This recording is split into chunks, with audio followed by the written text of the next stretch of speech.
మాజీ మంత్రివర్యులు వి హనుమంతరావు గారి నేతృత్వంలో ఈరోజు గొప్ప కార్యక్రమాన్ని ఏర్పాటు చేసి ఈ జయంతి ఉత్సవాలకు నాతో పాటు ఉప ముఖ్యమంత్రి వర్యులు బట్టి విక్రమార్క గారిని,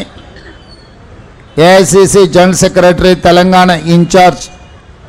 దీపాదాస్ మున్షి గారిని, అదేవిధంగా హైదరాబాదు నగర మేయర్ గద్వాల విజయలక్ష్మి గారిని, మాజీ మంత్రివర్యులు దానం నాగేందర్ గారిని, అదేవిధంగా రాజ్యసభ సభ్యులు మిత్రుడు అనిల్ కుమార్ యాదవ్ గారిని, అదేవిధంగా కంటోన్మెంట్ శాసనసభ్యులు శ్రీ గణేష్ గారిని, శాసన మండలి నూతన సభ్యులు ఆమెర్ అలీ ఖాన్ గారిని, ఖైరతాబాద్ జిల్లా పార్టీ అధ్యక్షుడు డాక్టర్ రోహిన్ రెడ్డి గారిని, మనందరి నాయకుడు మాస్ లీడర్ జగ్గారెడ్డి గారిని, వేదిక మీద చాలామంది పెద్దల్ని ఆహ్వానించి భువనగిరి లోక్సభ సభ్యులు చామల కిరణ్ రెడ్డి గారిని, అదేవిధంగా రాజీవ్ గాంధీ వారసులైన విద్యార్థులందరినీ కార్యక్రమానికి ఆహ్వానించి ఈ దేశ యువతకు ఒక స్ఫూర్తినిచ్చిన రాజీవ్ గాంధీ గారి జయంతిని అద్భుతంగా నిర్వహించినందుకు పెద్దలు వి హనుమంతరావు గారిని మనస్ఫూర్తిగా నేను అభినందిస్తున్నా. రాజీవ్ గాంధీ ఒక స్ఫూర్తి.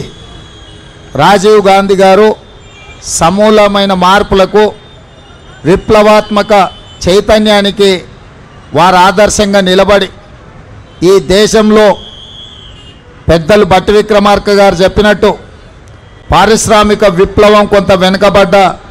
కంప్యూటర్ విప్లవంతోనే కోట్లాది మందికి ఉద్యోగ ఉపాధి అవకాశాలు వస్తాయి, భారతదేశము ప్రపంచంతో పోటీ పడుతుందని గుర్తించి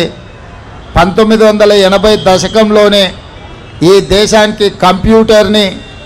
ఈ దేశానికి సాంకేతిక నైపుణ్యాన్ని, అదేవిధంగా టెలికాం రంగాన్ని ఈ దేశానికి పరిచయం చేసిన గొప్ప స్ఫూర్తి ప్రదాత శ్రీ రాజీవ్ గాంధీ గారు. వారు ఓన్లీ టెక్నాలజీనే కాకుండా సామాజిక చైతన్యం ఉన్న స్థానిక సంస్థలల్లో పల్లెలే పట్టుగొమ్మలని మహాత్మా గాంధీ గారు ఏదైతే చెప్పినరో ఆ స్ఫూర్తితోని స్థానిక సంస్థలకు ప్రత్యక్షంగా కేంద్ర ప్రభుత్వం నుంచి నిధులు వచ్చే విధంగా రాజ్యాంగ సవరణ ద్వారా 73, 74 రాజ్యాంగ సవరణ ద్వారా గ్రామ పంచాయతీలకే అధికారాలను కట్టబెట్టి గ్రామాల మీద అభివృద్ధి జరిగినప్పుడే ఈ దేశం అభివృద్ధి జరుగుతుందని రాజ్యాంగ సవరణలు తీసుకురావడం ద్వారా పంచాయతీరాజ్ వ్యవస్థల్ని మరింత బలోపేతం చేసింది శ్రీ రాజీవ్ గాంధీ గారు. ఇదే కాకుండా కుటుంబంలోనే కాదు, రాజకీయాలలో, స్థానిక సంస్థల్లో మహిళలకు ప్రాధాన్యం ఉండాలి, సమానమైన అవకాశాలు ఉండాలి అని చెప్పి స్థానిక సంస్థలలో మహిళలకు రిజర్వేషన్లు తీసుకొచ్చి మహిళల్ని పొలిటికల్లీ ఎంపవర్ చేసింది శ్రీ రాజీవ్ గాంధీ గారు.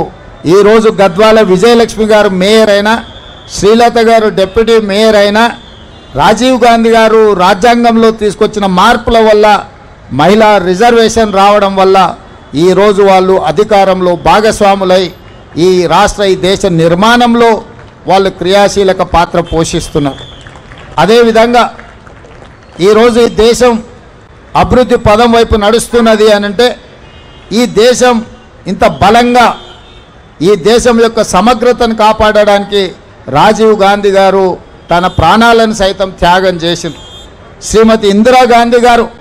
ఈ దేశ సమగ్రతను కాపాడడానికి వారు అమరులై ఈ దేశం యొక్క సమగ్రతను కాపాడారు.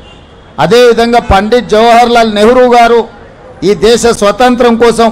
10 సంవత్సరాలు జైల్లో మగ్గి దేశానికి స్వతంత్రం తెచ్చి మొట్టమొదటి ప్రధానమంత్రిగా ఈ దేశంలో education and irrigation is our priority అని చెప్పి విద్యా యూనివర్సిటీలను తీసుకొచ్చిండ్రు, సాగునీటి ప్రాజెక్టులను కట్టి ఈ దేశాన్ని కరువు నుంచి బయటపడేసిండ్రు. అట్లాంటి వారసత్వంలో వచ్చిన రాజీవ్ గాంధీ గారు వారి సతీమణి శ్రీమతి సోనియా గాంధీ గారు ఉక్కు సంకల్పంతో 60 సంవత్సరాల తెలంగాణ ఆకాంక్షను తెలంగాణ రాష్ట్రాన్ని ఏర్పాటు చేయడం ద్వారా వారు మన కళను సాకారం చేశారు. అంత గొప్ప స్ఫూర్తి ప్రదాత అయిన తెలంగాణ రాష్ట్రాన్ని ఇచ్చిన శ్రీ